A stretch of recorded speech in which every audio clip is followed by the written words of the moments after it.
கர்த்தருடைய பரிசுத்த நாமத்திற்கு ஸ்தோத்திரம். இன்னைக்கு நம்ம யோவான் 21வது அதிகாரம் 17வது வசனத்தை தியானிக்க இருக்கிறோம். யோவான் 21:17 ஜெபத்துடைய இந்த செய்திக்குள்ளே கடந்து செல்வோம். ஓ இயேசு பமதான்பு எத்தனை பெரியது, அகாயம் பூமி மலை யாலைகளுக்கெல்லாம் பெரியது, அகாயம் பூமி மலை யாலைகளுக்கெல்லாம் பெரியது. ஓ இயேசுவமதன்பு அல்லவில்லா ஆனந்தத்தால் அகாம் நிறைந்தது, ஆண்டவர் காரியங்கள் அதிகம் சிறந்தது, அன்றாடம் காலை மலைகளிலும் துதிக்க உயர்ந்தது, துதிக்க உகர்ந்தது, அன்றாடம் காலை மலைகளிலும் துதிக்க உகர்ந்தது, துதிக்க உயர்ந்தது. ஓ இயேசு உமதன்பு சங்கட சமயங்களில் மங்கிய வாடுகிறேன், துங்கனு இறங்குமென எங்கிய நாடுகிறேன், பங்கமில்லாமல் பதிலளிப்பேன் என்றதால் பாடுகிறேன், என்றதால் பாடுகிறேன், பங்கமில்லாமல் பதிலளிப்பேன் என்றதால் பாடுகிறேன், என்றதால் பாடுகிறேன். ஓ இயேசு உமதன்பு இருளாம் பள்ளத்தாக்கில் மருகிய நடந்தாலும் அருமந்தமே பாராய் அருகினில் இருப்பதாலும் கருணயம் எம்மை கரம் பிடித்து கர்த்தரை காப்பதாலும், கர்த்தரை காப்பதாலும், கருணயம் எம்மை கரம் பிடித்து கர்த்தரை காப்பதாலும், கர்த்தரை காப்பதாலும். ஓ இயேசு உமதன்பு குறையுள்ளோ நாளும் கூடவே இருக்கின்றீர், நிறைவாம் புல் தரையில் மெதுவாய் நடத்துகிறீர், இறைவனாம் இயேசு எல்லாவற்றாலும் திருப்தியாக்குகிறீர், திருப்தியாக்குகிறீர், இறைவனாம் இயேசு எல்லாவற்றாலும் திருப்தியாக்குகிறீர், திருப்தியாக்குகிறீர். ஓ இயேசு உமதன்பு தேவனுடைய வீட்டில் சித்தப்படி துதிப்பேன், இதயமுடன் என்றும் அதை மதிப்பேன், ஆராதிக்க இரு கராமம் இயேசு அல்லேலூயா ஆமென், அல்லேலூயா ஆமென், ஆராதிக்க இரு கராமம் இயேசு அல்லேலூயா ஆமென், அல்லேலூயா ஆமென். இயேசுவின் நாமத்தினாலே ஜெபங்களின் பிதாவே ஆமென். கர்த்தருடைய பரிசுத்த நாமத்திற்கு ஸ்தோத்திரம். ஜெயந்தி அக்கா, எங்க சம்மதி அக்கா பிரைசலார், நாகரத்னம் அம்மாள் பிரைசலார். நம்ம யோவான் 21வது அதிகாரம் 17வது வசனத்தை நம்ம தியானிக்க இருக்கோம். 3ஆம் தரம் இயேசு அவனை நோக்கி, யோனாவின் குமாரனாகிய சீமோனே, நீ என்னை நேசிக்கிறாய் என்றார்.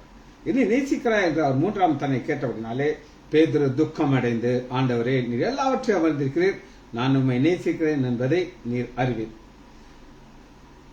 அதற்கு இயேசு, என் ஆடுகளை மேய்ப்பாயாக. இந்த வசனத்தை 3 வசனத்தையும் நம்ம முதல்ல தியானிக்க இருக்கிறோம். 15, 16, 17 எல்லாம் பார்க்க ஒரே மாதிரி இருக்கும், சில வித்தியாசங்கள் இருக்கும். 15, 16, 17 ஆண்டவராகிய இயேசு கிறிஸ்து 15வது அதிகாரத்துல நீ அன்பா இருக்கிறாயான்னு கேட்கிறார். அது அகாப அன்பை எதிர்பார்க்கிறார். அதற்கு சீமோன் பேதுரு என்ன சொல்கிறார் அப்படின்னு கேட்டீங்கன்னா, நான் உம்மை நேசிக்கிறேன். 15வது வசனம், நான் உம்மை நேசிக்கிறேன் உடனே சொன்ன உடனே ஆண்டவர் ஒரு பதில் அவனுக்கு கொடுக்கிறாரு. என் ஆட்டு குட்டிகளை மேய்ப்பாக. ஆட்டுக்குட்டி அப்படின்னா என்ன அர்த்தம் அப்படின்னு கேட்டீங்கன்னா, ஆரோக்கியராஜ் இங்க இருக்காரு, இங்க சம்பந்தியக்கா இருக்காங்க, இவங்கெல்லாம் ரியல் சீனியர்ஸ், பைபிள 10படி அவனுக்கு தெரியும். ஆனா புதுசா ஒரு விசுவாசி வந்திருக்காரு. அவர் ஆட்டுக்குட்டி, வயது நிறைய இருக்கலாம், அவர் குட்டியா தான் இருப்பார், ஆனா அவரும் வளருவார். எங்க இதுல பலர்ல என்னால ஒருத்தரை மறக்க முடியாது, கதிரேசன் பிரதர். அவர் எங்க ஹாஸ்பிட்டலுக்கு வர்றாரு, குட்டியா வந்தாரு, வயசு என்னை விட கூட, ஆனா குட்டி கட்ட கட்ட கட்ட கட்ட வளர்ந்து பஞ்சாப்ல போய் செய்தி சொல்ல போயிடுவார். அந்த அளவுக்கு அந்த குட்டியை வளர்ந்துருச்சு. ஆண்டவர் இதுக்கு ஒரு அடிப்படையான ஒரு காரணம்னா நம்ம இயேசுவை நேசிக்கணும். 16 வசனத்துல பாருங்க, திரும்பியும் என்ன வித்தியாசத்தை உங்களுக்கு காட்டுறேன். நீ என்னிடத்துல அன்பாயா இருக்கிறாய் என்று கேட்டார். அதுக்கு ஆமா ஆண்டவரே உண்மை நேசிக்கிறேன். அதாவது அந்த அகாப்பை அன்பை என்னால கொடுக்க முடியாது ஆண்டவரேங்கிறார். 2 வசனத்திலையும் ஆண்டவர் அன்பையா இருக்கிறாயா அன்பாயா இருக்கான்னு கேட்டாரு. ஆனா 3ஆவது வசனத்துல ஆண்டவர் தன்னுடையதான் இறக்கிட்டார். நான் உங்கள்கிட்ட எதிர்பார்க்க முடியாது, எதை எதிர்பார்க்க முடியாது, அகாவை அன்பை இருக்க முடியாது. அதனால 14 வசனத்துல அவர் 3ஆம் தரம் கேட்ட பேதுரு துக்கமடைந்து என்னை நீ நேசிக்கிறாயா என்று கேட்கிறார். 17 வசனத்துல அன்பா இருக்கான் இந்த அகாப என்பதை கேட்க மாட்டேங்கிறார். 3ஆம் தரம் அவர் ஒரு சிலர் சொல்லுவாங்க, பயங்கர ஒரு புத்தி இல்லாத ஒரு ஆர்குமெண்ட் சொல்லுவாங்க. பேதுரு 3 முறை ஆண்டவரை மறுதளிச்சான், அதனால ஆண்டவர் 3 முறை இந்த மாதிரி கேட்டு பழி வாங்கிட்டான். அதெல்லாம் கிடையாது. அது ஒரு இடியாட்டிக் ஆர்குமெண்ட். இங்க ஆண்டவர் இப்ப ஆடு ஆட்டுக்குட்டிங்கிறதா பேதுரு கையில கொடுக்கணும். சபை கொடுக்கறதுக்கு முன்னாடி ஒரு கேள்வியை கேட்கிறாரு. நீ என்கிட்ட அன்பா இருக்கிறாயா? அந்த அன்பை போய் அட்லீஸ்ட் நேசிக்கிறதா செய்யாப்பா அப்படின்னு சொல்லி 3ஆம் தரம் நீ என்னை நேசிக்கிறாயா என்றார். அதற்கு அவன் நேசிக்கிறான் என்று 3ஆம் தரம் கேட்டபடினால என்ன சொல்றாரு, என் ஆடுகளை மேய்ப்பாயா. சரி, இப்ப 5 கிரேக்க வார்த்தையில இன்னைக்கு கற்றுக்கொள்ள போயிடும். ஏற்கனவே கற்றுக்கொண்டது ரிப்பீட் பண்றோம். Number 1 Agape. இதை நம்ம தியானிச்சாச்சு. இது தெய்வீக அன்பு, ஆண்டவற்றிலிருந்து வருகிற அன்பு. தன்னுடைய ஒரே பேரான குமாரனை தந்தருளி இவ்வளவாக அன்பு கூர்ந்தார். ஓ இயேசு மத அன்பு எத்தனை பெரியது, அந்த பாட்டு இந்த அடிப்படையில் வருது. 2வது அன்பு எரோஸ். இந்த எரோஸ்ங்கிறது பாடி அன்பு. ஒரு பெண் இருக்கா, அவ ரொம்ப அழகா இருக்கா, உப்புறையிலிருந்து பார்த்த உடனே அந்த அட்ராக்ஷன் வந்தது. இது மூலையிலிருந்து வருகிற அன்பு. இதை 2வது எப்படி சொல்லலாம் அப்படின்னு கேட்டீங்கன்னா, ஒரு இன்டெலெக்சுவல் லவ் அப்படின்னு சொல்லலாம். ஒரு சிலர்லாம் பார்த்தீங்கன்னா நல்லா படித்திருப்பாங்க, அவங்க யாராவது அது மாதிரி நல்லா படித்திருந்து ஒரு மேதையாக ஒருத்தவங்களை பார்த்தா அவங்க மேல உங்களுக்கு ஒரு அன்பு வரும். அது ஒரு எரோஸ். இது அகாப்பே அன்பு கிடையாது.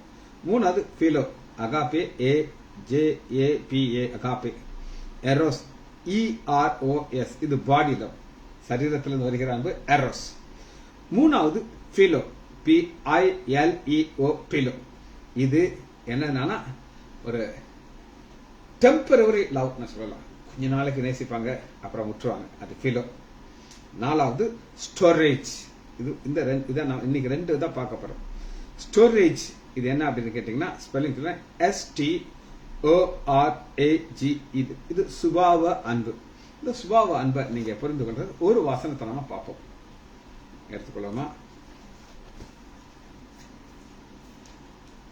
ரோமர் 1வது அதிகாரம் 31 வருஷம். இதுதான் ஸ்டோரேஜ் அப்படின்னு சொல்ற அன்பு. 1:31. உணர்வில்லாதவர்களாய் உடன்படிக்கையை மீறுகிறவர்களாய் சுபாவ அன்பு இல்லாதவர்கள். சுபாவ அன்பு, இந்த சுபாவ அன்பு என்னங்கிறது நான் உங்களுக்கு முதல்ல நான் சொல்றேன். இந்த சுபாவ அன்பு எப்படி வருங்கிறத நான் ஒரு சின்ன உதாரணம் நான் சொல்றேன். இப்ப நீங்க வெளியூர்ல இருக்கீங்க, எங்களை வச்சுக்கோங்களேன். குல்பர்கால நாங்க இருந்தோம், படிச்சுட்டு இருந்தோம். எங்களுக்கு இந்த சுபாவ அன்புங்கிற ஸ்டோரேஜ் எப்போ வரும் அப்படின்னு கேட்டீங்கன்னா, தமிழியன்ஸ் எல்லாம் ஒன்னா சேர்ந்துடும். நாங்க தமிழ் சங்கம்னு ஒரு சங்கம் வச்சிருக்கோம். அங்க ஒரே அன்பு, ஒரே சந்தோஷம். ஐயா அவர் எங்க, அவர் வரலையா, கூட்டுவா, அவரையும் கூட்டுவா, இவரையும் கூட்டுவா. அந்த அன்பு கூடி கூடி கூடி அடுத்து இன்னும் கொஞ்சம் ஹையர் லெவலுக்கு வந்துருச்சு. என்னன்னா, நாங்க தமிழ் சினிமாவை அந்த ஊர்ல கொண்டு வந்து போடுவோம். இந்த அன்பு எந்த அன்பு அப்படின்னு கேட்டீங்கன்னா, இது ஸ்டோரேஜ், சுபாவ அன்பு. தமிழியர்களா இருக்கிறதுனால அந்த அன்பு. ஜாதி மதம் எதுவுமே பார்க்க மாட்டோம். ஒரு தடவை ஒரு சினிமாவை கொண்டு வந்து ஒரு தியேட்டர்ல மத்தியானம் ஷோ போடுறோம். அப்ப இந்த வீடியோ கிடையாது, போன்ல கிடையாது, எதுவுமே கிடையாது. சினிமாவை கொண்டு வந்தாச்சா எங்களுக்கு, நாங்க தான் ஒரு 10 தமிழ் மெடிக்கல் காலேஜ் ஸ்டூடெண்ட்ஸ் தான் எல்லாத்தையும் செய்யறது. எங்களுக்கு இருக்கிற சந்தோஷத்தை பார்க்கணும். அது எங்களை ஒருத்தர் அழகா படம் வரைவார். அவர் சிகப்பு ரோஜாக்கள் கடப்பறத்தை கொண்டு வந்தோம். அந்த பெரிய பெரிய போஸ்டர்லாம் எழுதி முக்கியமான இடத்துல வச்சு, இத்தனை மணி இத்தனை ஷோ நீங்க பார்க்கலாம் தமிழ் எழுதி வச்சுட்டோம். அன்னைக்கு எங்களை யாருமே உலகத்துல பிடிக்க முடியாது. அப்படியே எங்களுக்குள்ள ஒரு அன்பு. எதுவுமே நாங்க விட்டு கொடுக்கறதுக்கு ரெடியா இருக்கோம். ஆனா அந்த தியேட்டர்ல படத்தை போட்டு ஓட்டி ஒரே குஷி, லாபத்துக்காண்டி கிடையாது. இது ஒரு அன்பு. அதுக்கப்புறம் நாங்க யாரு எங்க ஒண்ணுமே தெரியாது, எல்லாம் டிசப்பியர் ஆயிடுச்சு. அந்த அன்பு, அந்த ஸ்டோரேஜ் டைம் முடிஞ்சு செஞ்சு போயிருக்கு. Storage STORAGE. 5வது ஒரு அன்பை பார்க்க போறது கடைசி அன்பு. இது என்ன அப்படின்னீங்கன்னா, பிலோ ஸ்டோரேஜ், அதாவது ரெண்டு காம்பினேஷன், PHILO, இந்த பிலோ நம்ம மூணாவது பார்த்த அந்த மூலையில் இருக்கிற அன்பும் ஸ்டோரிகி STRGAI, இந்த ரெண்டு சேர்ந்து வர்ற காம்பினேஷன், 3-4 வர்ற காம்பினேஷன் தான் அங்க பார்க்கறோம். இது என்ன அப்படின்னு கேட்டீங்கன்னா, அன்பு ஒரு ஆழத்திலிருந்து வர்றது மாதிரி இருக்கும். இதான் அகாபே அன்புக்கு இது ஆப்போசிட் ஆனது பிலோ ஸ்டோரேஜ்ங்கிறது. இத எப்படி நம்ம பார்க்கறோம், கொஞ்ச நேரத்துக்கு இருக்கும், பயங்கரமா இருக்கும், அப்புறம் புஷ்ன்னு போயிடும். வாசிப்போம், பைபிள் இருந்து 2 தான் நான் உங்களுக்கு காட்டப்படும். 2 சாமுவேல் எடுத்துக்கொள்ளும், 11வது அதிகாரம் 2வது வசனம். உங்களுக்கு பத்சேபா. இப்ப தாவீதுக்கு எத்தனையோ பெண்களை பார்த்திருப்பாரு, அவர் பார்க்காத பெண்கள் கிடையாது. சின்ன வயசுல இருந்தே அந்த ஊர்ல இருக்காரு, வளர்ந்துருக்காரு. ஆனா பத்சேபாங்கிற ஒரு பெண்ணை பார்த்த உடனே இந்த ஸ்டோரேஜும் பிலோவும் சேர்ந்து வந்துருச்சு, காம்பினேஷன் வந்துருச்சு. வந்து என்ன செய்தா அப்படின்னு கேட்டீங்கன்னா, 11வது அதிகாரம் 2வது வசனம், ஒரு நாள் சாயங்காலத்தில் உப்பரையிலன்னு சொன்ன அந்த ஸ்திரீ வெகு சௌந்தரியம் உள்ளவளா, வெகு சௌந்தரியம் உள்ளவள். இப்ப நான் உங்களுக்கு ஒரு சின்ன சம்பவத்தை நான் சொல்லி கொடுக்குறேன். இதே தம்பி அவர் சொல்லுவார், அடிக்கடி இதை சொல்லுவார். அவர் மெடிக்கல் காலேஜில் பசங்க வந்து சேருவாங்க, ஈக்குவலா இருக்கும். ஒரு 50 பாய்ஸ் 50 கேர்ள்ஸ் இருப்பாங்க. அதுல மோஸ்ட் ஹேண்ட்ஸம் பாய் ஒருத்தர் இருப்பாங்க, அவளை பார்த்தா உயரமா நார்த் இந்தியன்லாம் இருக்கணும். அதே மாதிரி ஒரு பொண்ணு இருப்பாலாம், அவளையும் பார்த்தோன்னா பிடிக்க முடியாது. இது ரெண்டும் ஒன்னா சேர்ந்துக்கணும் அவர் சொன்னது. இதெல்லாம் என்னன்னா, அந்த ஒரு எக்ஸ்டர்னல் பியூட்டியை பார்த்துட்டு அவனுடைய பியூட்டியை பார்க்கறான், அவன் இவனுடைய பியூட்டியை பார்க்கறான். இந்த பசங்க சொல்லுவாங்களாம், ஏண்டா மச்சா மட்டும் கருப்பா குள்ளமா குச்சியா இருந்தா நம்ம பாப்பா தூணு துப்பிட்டு போயிடுவாட்டு. பாருங்க, இந்த ஒரு அன்பு என்னதுன்னா ஒரு எக்ஸ்டர்னல் அன்பு, டெம்பரரி அன்பு, ஆழமா போகாதது. சரி, அடுத்து பார்ப்போம். வெகு சௌந்தரியம் இருந்தார். இப்ப பத்சேபால் மட்டும் நம்ம சொல்ற அப்பியரன்ஸ் இல்லாம ஒரு மோசமான ஒரு ஃபிகரோட இருந்தால்னா கண்டுகிட்ட மாதிரி தாவீது கண்டுபிடிக்கும். அப்ப இது ஒரு டெம்பரரி லவ், கொஞ்ச நாளைக்கு தான் இருக்கும், அவர் அது விட்டே போயிடும். அடுத்து பாருங்க, இந்த அன்பு என்ன செய்யும் அப்படின்னு கேட்டீங்கன்னா, எல்லாவற்றையும் இழக்க செய்யும். எப்படின்னா, இந்த பத்சேபால் தாவீதுக்கு தெரிஞ்ச பொண்ணா தெரியாத பொண்ணா? தெரிஞ்ச பொண்ணு, ரொம்ப ரொம்ப தெரிஞ்ச பொண்ணு. வாசிப்போமா, நியூஸ் கேட்கிறாரு, இந்த பொண்ணு யாரு கேட்டு விடுறாரு. 3வது 2 சாமுவேல் 11:3. அப்பொழுது தாவீது அந்த ஸ்திரீ யார் என்று விசாரிக்க ஆள் அனுப்பினான். அவள் எலியாமின் குமாரத்தி. எலியாமின் யார் அப்படின்னு பாத்தீங்கன்னா, அதே 2 சாமுவேல் 23:34. 23:34. இப்ப தாவீதுக்கு பாடி கார்டு இருந்தாங்க. அவங்க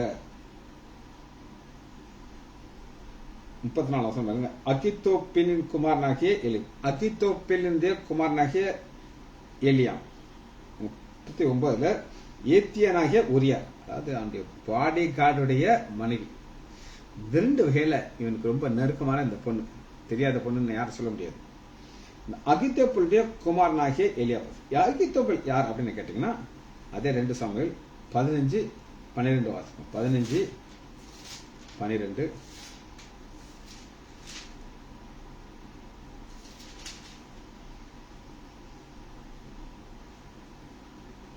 அப்சலோம் பலிகளை செலுத்தும் போது தாவீதின் ஆலோசனைக்காரனாகி அகித்தோப்பேல். தாவீதின் ஆலோசனைக்காரன் அப்படின்னா என்ன அர்த்தம்னா, தாவீதுக்கு என்ன ஒரு யோசனை அகித்தோப்பேல் கொடுத்தார். அகித்தோப்பேல், இதுக்கு என்ன நீங்க நினைக்கிறீங்க, இது நாம எப்படி செய்யறது?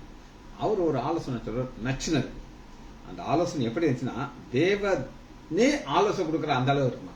அப்ப அவருடைய பேத்தி தான் பத்சேபா, பாடி கார்டுடைய ஒரு மனைவி. இந்த அளவுக்கு க்ளோஸா இருந்த பெண் மேல அவருக்கு என்ன வந்துருச்சு, ஒரு காதல் வந்துருச்சு. ஒரு காதல் நம்ம சொல்ல முடியாது. அடுத்து இதனால என்ன நடக்குது அப்படின்னு 2 சாமுவேல் 11வது அதிகாரம் 4வது வசனம். அவனிடத்துல வந்தபோது அவளோட சாயனித்தார், பிறர் மனைவியை இச்சியாதிருப்பாயாக. இது ஆண்டவர் கொடுக்கிற கட்டளையில ஒரு கட்டளை. வாசிப்போமா, யாத்ராகமம் எடுத்துக்கொள்வோம்.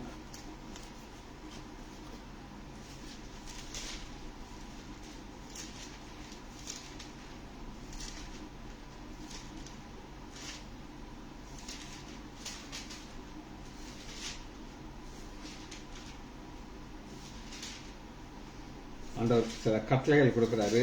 இந்த கட்டளைகள்ல ஃபர்ஸ்ட் வருகிறது என்ன அப்படின்னு கேட்டீங்கன்னா,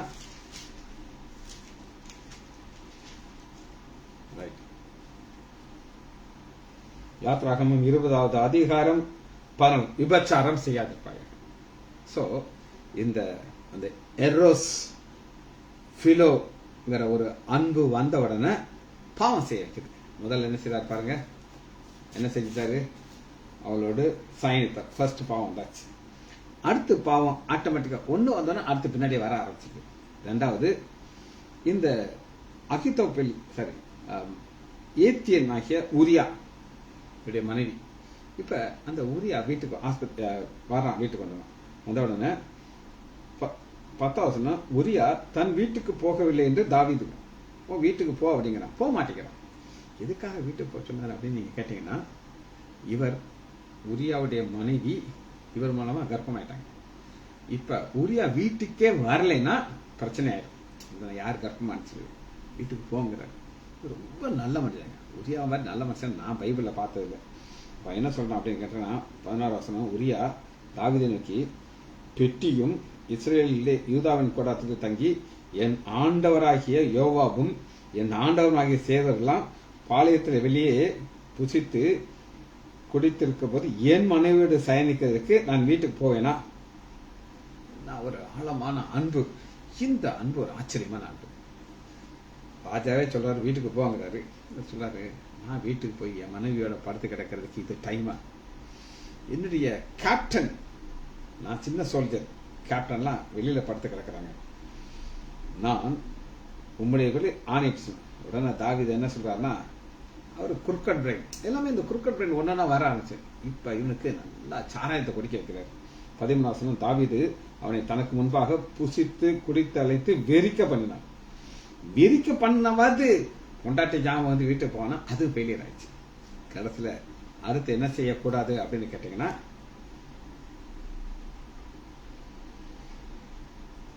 17வது வசனத்துல யாத்ராகமம் 21வது அதிகாரம் 17 அடுத்த எதை ஒன்று மீறிட்டார் உங்களுக்கு காட்டுறேன்.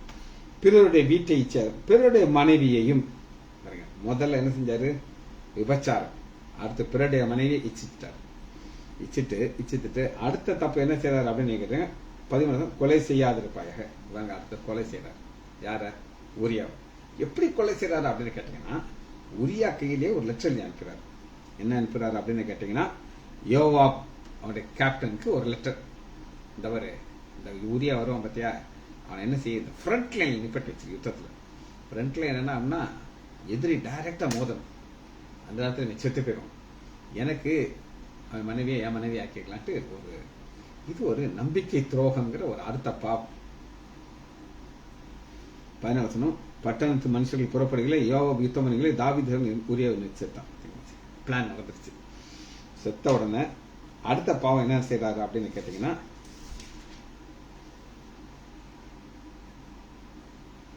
26வது வசனம் 11 2 சாமுவேல் 11:26, தான் புருஷனாகிய உரியா செத்தான் என்று மனைவி கேள்விப்பட்ட பொழுது அவன் தன் நாயனுக்கு இளவு என்னது இந்த பிளாக் கலர் ட்ரெஸ் போட்டுக்கிட்டு இதெல்லாம் ஆக்டிங் வச்சுக்கோங்களேன், உள்ள எல்லாம் கவலை கிடையாது, ஏன்னா ஏற்கனவே மாசமா இருக்கா. துக்க நாள் சென்ற பொழுது தாவீது அவளை அழைப்பித்து தன் வீட்டிலே சேர்த்துக் கொண்டான். அவள் அவனுக்கு மனைவியாக்கி அவனுக்கு ஒரு குமாரனை பெற்றான். தாவீது இந்த காரியங்கள் கர்த்தருடைய பார்வையில் பொல்லாத செய்தான். பைபிள் ஸ்காலர்ஸ் என்ன சொல்றாங்க அப்படின்னு கேட்டீங்கன்னா, இது பைபிள் இல்லாத காரியம். ஏறக்குறைய 1.5 வருஷம் தாவீது ஆலயத்துக்கு போகலையா. 1.5 வருஷமும் அவர் யார அப்படியே அடோர் பண்ணிக்கிட்டு இருந்தார் அப்படின்னு கேட்டீங்கன்னா,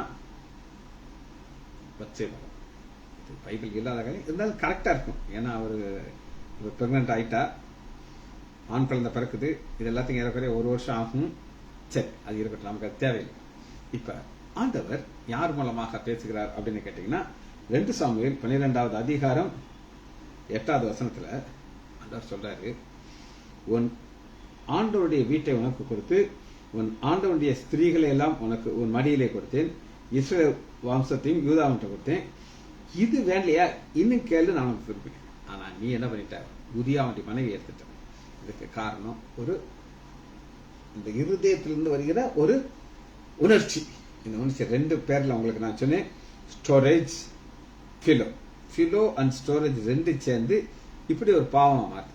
அதனால ஆண்டோடைய சாபம் அவன் மேல வருது. என்னன்னு பார்த்தீங்கன்னா 16 கர்த்தர் சொல்லி என்னென்றால், இதோ உன் வீட்டிலே பொல்லாப்பை உண்மையிலே வரப்பண்ணி உன் கண்கள் பார்க்க.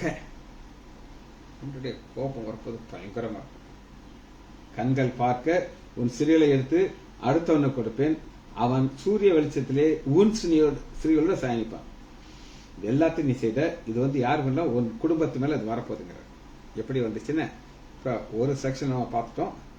அடுத்து இதோட மோசமான ஒரு சாபம் தாவீது மேல வருது. அது யாராலையும் அக்செப்ட் பண்ண முடியாத ஒரு பாவம். 2 சாமுவேல்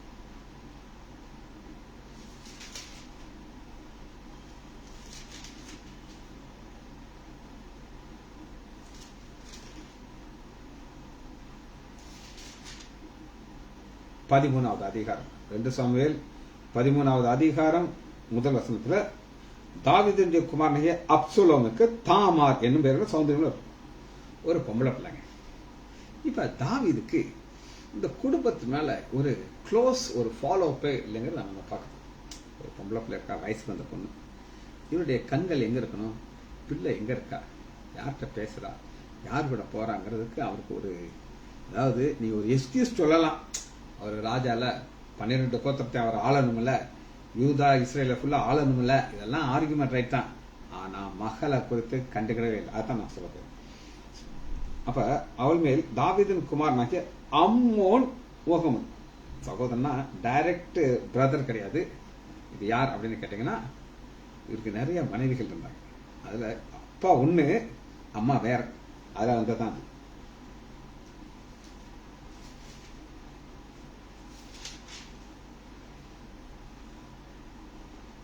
3வது அதிகாரம் 2வது வசனத்துல இது இங்க யாருன்னு பார்க்கலாம். முதல் சவுல் குடும்பத்தார் தாவீதின் குடும்பத்தாரோடு தோன்றும். எப்ரோனிலே தாவீதுக்கு பிறந்த குமார்கள் இஸ்ரேல் ஊராளாகிய அகினோன் பிறந்த அம்னோன் அவனுடைய முதல் பிறந்த ஃபர்ஸ்ட் சைல்டு, முதல் ஆண் பிள்ளை அம்னோன். இந்த அம்னோன் என்ன இருக்குன்னா ராஜாவா இருக்கணும், முத பையன். ஆனா நடந்தது என்ன அப்படின்னு கேட்டீங்கன்னா, இந்த அம்னோன் தாவீதுடைய குமாரத்து மேல் மோகம் கொண்டான். அதாவது உலகத்திலேயே கேள்விப்படாத ஒரு இருக்கு, இல்ல நான் சொல்ல மாட்டேன். ஆனா பைபிள்ல பார்க்கிற முக மோசமான ஒரு ரிலேஷன்ஷிப், சகோதரி கூட ஒரு மோகம். இதுதான் நம்ம இந்த பிலோஸ்டரோட வரைக்கும். அகாப அன்பு தேவனுடைய அன்பு, எரோஸ் பாடி லவ். பாடி லவ்னா ஒரு ஆண் ஒரு பெண்ணை நேசிக்கிறது. ஆனா ரெண்டும் சேர்ந்து ஸ்டோரேஜ்ங்கிற சுபாவ அன்பு, பிலோங்கிறது சேர்ந்து வர்ற காம்பினேஷன் தான் இங்க பார்க்கணும். ரைட், வாசிப்போமா? இதை தொடர்ந்து நான் வாசிக்கிறேன் உங்களுக்கு. 13:2, தன் சகோதரியாகிய தாமாரின் மேல் ஏக்கம் கொண்டு வியாதிப்பட்டான். இது நடக்குமானா? எஸ் நடக்கும். ஏன் நடக்கும் அப்படின்னு கேட்டீங்கன்னா, பாவத்திலிருந்து ஒரு சாத்த அனுசயமா சரீரத்தை பலவீனப்படுத்தினான். பிராக்டிக்கலா அவங்களுக்கு நான் சொல்றேன், நீங்க புரிஞ்சு கொள்றாங்க. இவங்க எல்லாம் எப்படி இருப்பாங்கன்னா, ஃபிட்டா இருப்பாங்க. யுத்தம் பண்ணணும், வால் பயிற்சி பண்ணணும், அவங்க கரெக்டா அந்த பிராக்டிஸ் எல்லாம் பண்ணணும். ஏன்னா இவர் ராஜாவுடைய பொசிஷனுக்கு வரணும். ஆனா இவர் அந்த எல்லாத்தையும் விட்டுட்டு ஒரு ஏதாவது ஒரு கெட்ட பழக்கத்தோடு சரீரம் அப்படி வீக் ஆயிடுச்சு. கன்னிஸ்திரியா இருந்தால் அவரோட அம்மன் வருத்தம். இப்ப இதுல பெரிய ஒரு மோசமான காரியம், ஒரு ஃப்ரெண்ட் ஒருத்தன் பாக்குறீங்க. ஃப்ரெண்டு யாருன்னா அன்பு கொடுக்கலாம் ஃப்ரெண்டு. அம்மோனுடைய தாவீதுடைய தமையனுடைய சிமியாவின் குமாரனாகிய யோனாதாப் என் பேர் கொண்ட ஒரு சிநேகிதன் தான். அந்த யோனாதாப் மகா தந்திரவாதி. தந்திரனா ஒரு சில ஃப்ரெண்ட்ஸ் எல்லாம் இருப்பாங்க, அவன் எப்படியாவது அந்த குடும்பத்தை அழிக்கிறது இருப்பான். ஆனா ரொம்ப கேர்ஃபுல்லா அந்த காய் நினைச்சவங்க மூவ் பண்ணுவாங்க. ஆனா தாவீதுடைய ஒரு ஃப்ரெண்டை காட்டுறேன், கம்பேர் பண்ண. இந்த ஃப்ரெண்ட் எப்படின்னா அந்த ஃப்ரெண்ட் எப்படின்னா, தாவீதுடைய ஃப்ரெண்ட் எப்படி இருந்தார் அப்படின்னு கேட்டீங்கன்னா, 1 சாமுவேல் 19வது அதிகாரம் முதல் வசனம். 1 சாமுவேல் 19:1, தாவீதை கொன்று போடும்படிக்கு சவுல் தன் குமாரனாகிய யோனாத்தான், இந்த யோனாத்தான் தான் ரொம்ப க்ளோஸ் ஃப்ரெண்ட் தாவீது. 1 சாமுவேல் 19:2, சவுலின் குமாரனாகிய யோனாத்தானோ தாவீதின் மேலே மிகவும் பிரியமா இருந்தார். இது உண்மையான அன்பு, ட்ரூ லவ். ரெண்டும் பசங்களுக்கும் அப்படி ஒரு அன்பு இருக்கு. யோனாத்தான் கரெக்ட். என் தகப்பன் கொலை செய்யணும்னு சொல்றாரு. இப்ப இந்த ஃப்ரெண்ட்ஷிப் வந்து யாருக்கு பிடிக்கல அப்படின்னு கேட்டீங்கன்னா சவுலுக்கு பிடிக்கல. ஏன் பிடிக்கலங்கிறது நான் உங்களுக்கு காட்டு. 1 சாமுவேல் 20வது அதிகாரம் 30வது வசனம். அப்பொழுது சவுல் யோனத்தான் மேல் கோபம் உண்டு அவனை நோக்கி, ரண்டகமும் மாறுபாடும் உள்ளவன் மகனே, தன்னையே திட்டிக்கிறார். நீ உனக்கு வெட்கமாகவும் உன் தாயின் மானத்திற்கு வெட்கமாகவும் ஈசாயின் மகனை தோழனாக தெரிந்து கொண்டதுக்கு நான் அறியான். ஈசாயின் குமாரன் சொல்லுவாரு, தாவீதுன்னு சொல்ல மாட்டார். ஒரு சில நேரம் அந்த மாதிரி பேரையே சொல்ல மாட்டார். நம்ம இதில் அரசியல் நடக்கும்போது ஒரு அம்மா அரசியல்ல தலைவராக இருந்தாங்க. ஆப்போசிட் கட்சிக்காரர் ரொம்ப வயசானவர். இந்த வயசான ஒரு பேரை அந்த அம்மா சொல்லாது. எதிர்கட்சி தலைவர்னு சொல்லுவோம், ஆனா பேரை சொல்ல. அந்த அளவுக்கு ஒரு கோபம் இருந்துச்சு. அதுபோல இவருக்கும் ஈசாயின் குமாரன் சொல்லுவாரு, தாவீதுன்னு சொல்லுவாங்க. ஈசாயின் குமாரன், ஈசாயின் மகன் பூமி மேல் உயிரோடு இருக்கும் நாள் வரை நீயானாலும் ஒன்றாய் நினைப்பார். அதாவது அவன் இருக்கிறவரை நினைச்சாது ராஜ்யமே நிக்காது அப்படின்ட்டார். அதனால என்ன நடக்குது அப்படின்னு கேட்டீங்கன்னா, இவங்க 2 பேரும் பயங்கர க்ளோஸ் ஃப்ரெண்ட்ஸ். Close friends. இப்ப தாவீது இவங்க அப்பா சவுலுக்கு பயந்து காட்டுல இருக்கார். இந்த லவ் சூப்பர்ஷியல் லவ்வா டீப் லவ்னா இது டீப் லவ் கிடையாது. மேலாப்புல பார்த்தா சூப்பர்ஷியல் மாதிரி தெரியும், ஆனா வெரி சூப்பர்ஷியல். எப்படி அப்படின்னா 1 சாமுவேல் 23வது அதிகாரம். தாவீது சீப்பனாதத்தில் ஒரு காட்டில் இருந்தான். அப்பொழுது சவுலின் குமாரனாகிய யோனத்தான் எழுந்து காட்டில் இருக்க தாவீதுக்கு போய் தேவனுக்குள் அவனை திடப்பட்ட. இதெல்லாம் ரைட்டு, ஆனா நீ பயப்பட வேண்டாம். என்ன அருமையா சொல்றாங்க. ஒரு தீர்க்க தரிசனத்தை நடக்கிறதெல்லாம் சொல்றாங்க. என் தகப்பனாகிய தாவீதின் கை உண்மையிலே கைப்பிடிகள். நீ இஸ்ரேல் ராஜாவா இருப்ப. அப்ப நான் செகண்ட் பொசிஷன்ல இருப்பேங்கிறார். அப்படி ஒரு ஆசை. நீ ராஜா தான் ஃபர்ஸ்ட், ஆனா எனக்கு என்னது செகண்ட் பிளேஸ் கிடைக்குங்கிறாரு. அப்படி நடக்குங்கிறாரு. அவர்கள் இருவரும் கர்த்தருக்கு முன்பாக உடன்படிக்கை பண்ணி பின்பு தாவீது காட்டில் இருந்து விட்டான். யோனாத்தான் தன் வீட்டுக்கு விட்டான். உண்மையான அன்பு இருந்தா யோனாத்தான் எங்க இருந்துப்பாருன்னா தாவீது கூட இருந்திருப்பார். எங்க போனாலும் நான் கூட வருவேன். ஆனா அவருக்கு வசதி எங்க? வீட்டுல. காட்டுல என்ன அவருக்கு வசதி கிடைக்கும்? கொசு கிடைக்கும், எல்லாம் பிரச்சனை வந்துகிட்டே இருக்கும். அப்படி போனனால என்ன நடந்தது அப்படின்னு கேட்டீங்கன்னா,